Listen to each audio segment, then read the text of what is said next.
नमस्कार साथियों, साल 2024 में होने वाले लोकसभा के चुनाव में एनडीए की जीत हो गई या फिर इंडिया एनडीए पर भारी पड़ने वाला है। इनको लेकर के बागेश्वर धाम के पीठाधीश्वर धीरेन्द्र कृष्ण शास्त्री से जब यह सवाल किया गया तो उनकी जुबानी जो उत्तर सामने आया बेहद ही चौंका देने वाला है। साथियों, लोकसभा के चुनावों को लेकर देश के तमाम सर्वे लगातार सामने आ रहे हैं। चुनावों को लेकर चुनावों से पहले एनडीए और विपक्षी गठबंधन इंडिया को लेकर के राजनीतिक पंडितों की अलग अलग भविष्यवाणी सामने आ रही है। इसी बीच बागेश्वर धाम के पीठाधीश्वर धीरेन्द्र कृष्ण शास्त्री से भी जब यह सवाल किया गया कि 2024 के लोकसभा के चुनाव में किसकी सरकार बनने जा रही है, उन्होंने जो जवाब दिया है बेहद ही चौंका देने वाला है। साथियों, हम देश के तमाम राज्यों का ओपिनियन पोल इस वीडियो के माध्यम से आप लोगों के सामने रखने वाले हैं, तो आप बने रहे वीडियो के एंड तक। और साथियों, वीडियो के एंड में एक आपसे सवाल पूछा जाएगा जिसका अगर आप सही जवाब दे देते हैं तो आप भी घर बैठे पाएंगे बहुत ही बड़ा इनाम। साथियों, देश में लोकसभा के चुनावों को लेकर राजनीतिक दलों ने अपनी तैयारियों को और भी तेज कर दिया है। एनडीए बनाम इंडिया के गठबंधन से दूसरों के खिलाफ लगातार एक दूसरे पर हमला करते नजर आ रहे हैं। दोनों धड़ों को लेकर अगले साल होने वाले लोकसभा के चुनाव में जीत को लेकर के अलग अलग सर्वे भी सामने आ रहे हैं। कई राजनीतिक पंडित भी दोनों धड़ों की जीत हार के समीकरणों की अलग अलग तस्वीर सामने रख रहे हैं। इसी बीच बागेश्वर धाम से जब यह सवाल किया गया कि लोकसभा के चुनाव 2024 में किसकी जीत होने वाली है, तो उन्होंने भी बेहद ही चौंका देने वाला खुलासा कर दिया है। इस सवाल में पंडित धीरेन्द्र कृष्ण शास्त्री ने कहा कि आपकी अर्जी लगानी चाहिए। अगर आप अर्जी लगाते हैं तो इसका जवाब हम आपको जरूर दे देंगे।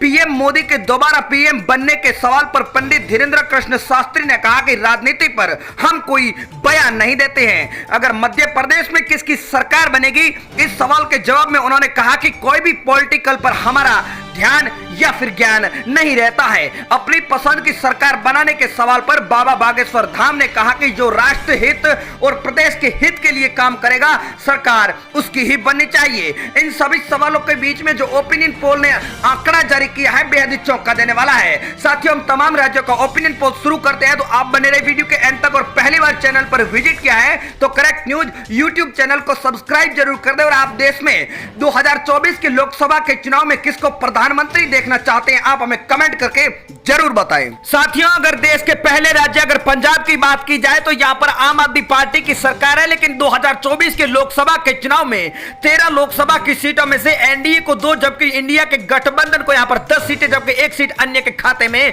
जा सकती है। बिहार की बात कर ली जाए तो यहां पर 40 लोकसभा की सीटें है और 2024 के लोकसभा के चुनाव में ओपिनियन पोल के आंकड़ों के हिसाब से एनडीए को 15 जबकि इंडिया गठबंधन को 33 सीटें जबकि 2 अन्य के खाते में जा सकती है। पश्चिमी बंगाल की बात कर ली जाए तो यहां पर ममता बनर्जी के गढ़ में 42 में से एनडीए को 12 जबकि इंडिया गठबंधन को 30 लोकसभा की सीटें मिल सकती है। बात अगर तेलंगाना की कर ली जाए तो यहां पर 2024 के लोकसभा के चुनाव में 17 सीटों में से एनडीए गठबंधन को 5 सीटें जबकि इंडिया का गठबंधन 12 सीटों पर कब्जा कर सकता है।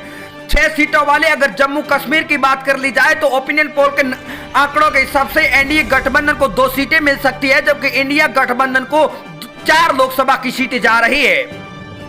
उत्तराखंड की बात कर ली जाए तो यहां पर 5 लोकसभा की सीटें और इस बार के लोकसभा के चुनाव में ओपिनियन पोल के आंकड़ों के हिसाब से 5 सीटों पर बीजेपी यानी एनडीए क्लीन स्वीप कर सकता है। हरियाणा की बात कर ली जाए तो यहां पर 10 लोकसभा की सीटें है और एनडीए गठबंधन को यहां पर 7 सीटें जबकि इंडिया गठबंधन को मात्र 3 लोकसभा की सीटें जाती हुई बताई जा रही है।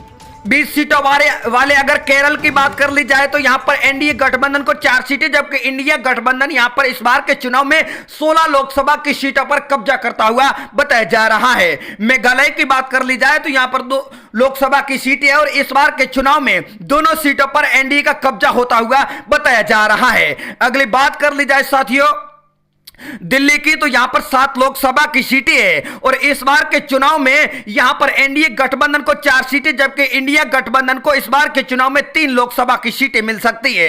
अरुणाचल प्रदेश की बात कर ली जाए तो यहां पर 2 लोकसभा की सीटें और इस बार के चुनाव में एनडीए गठबंधन दोनों सीटों पर कब्जा कर रहा है, बाकी अदर के खाते में एक भी सीट नहीं जा सकती है।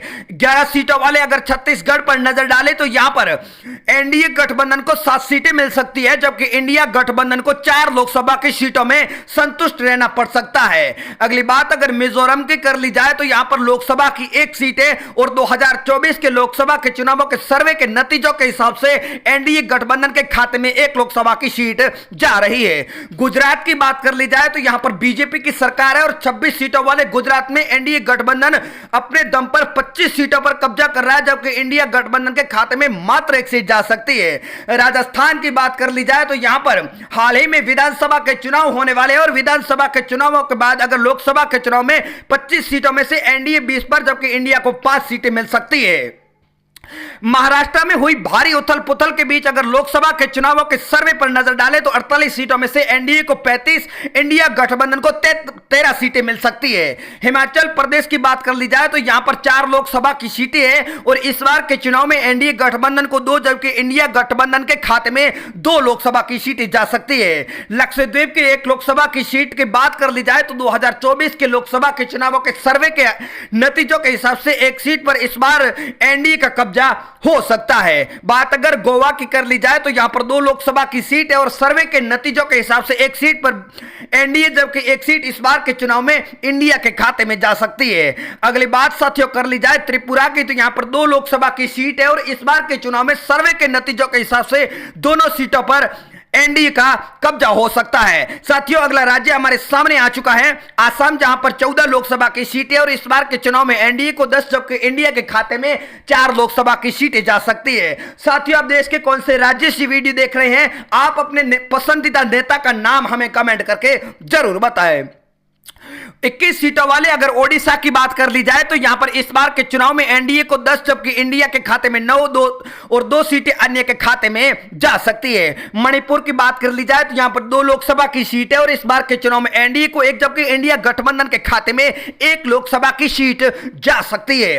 अगला राज्य हमारे सामने आ चुका आंध्र प्रदेश, जहां पर 25 लोकसभा की सीट है और इस बार के चुनाव में सर्वे के नतीजों के हिसाब से 5 सीटों पर एनडीए, जबकि 20 सीटें इस बार के चुनाव में इंडिया के खाते में जा सकती है। अगली बात अगर तमिलनाडु की कर ली जाए तो यहां पर 39 लोकसभा की सीटें हैं। यहां पर इस बार के चुनाव में एनडीए को 9, जबकि इंडिया गठबंधन के खाते में 30 लोकसभा की सीटें जा सकती है।